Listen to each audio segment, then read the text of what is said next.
এক ছিল কুমির আর এক ছিল শেয়াল। দুজনে মিলে ঠিক করলো তারা চাষবাস করবে, কিন্তু কুমির ছিল বড্ড অলস আর শেয়াল ছিল খুব চালাক।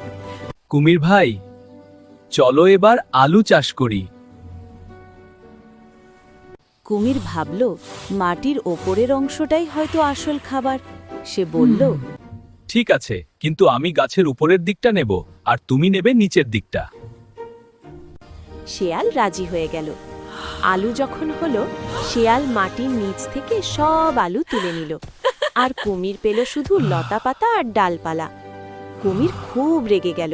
কুমির ভাই, আমরা আবার কিছু চাষ করি। শেয়াল ভাইয়া, এবার কিন্তু আমি নিচের দিকটা নেব আর তুমি উপরের দিকটা নেবে। এবার তারা ধান চাষ করল। ধান পাকার পর শেয়াল ধানের শীষ কেটে নিয়ে চলে গেল, আর কুমিরের কপালে জুটল শুধু খড় আর ধানের শিকড়। কুমির আবার বোকা বনে গেল। কুমির এবার একদম নিশ্চিত যে সে শেয়ালকে হারাবে।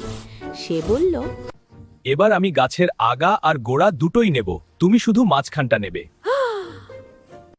ঠিক আছে বন্ধু, চলো।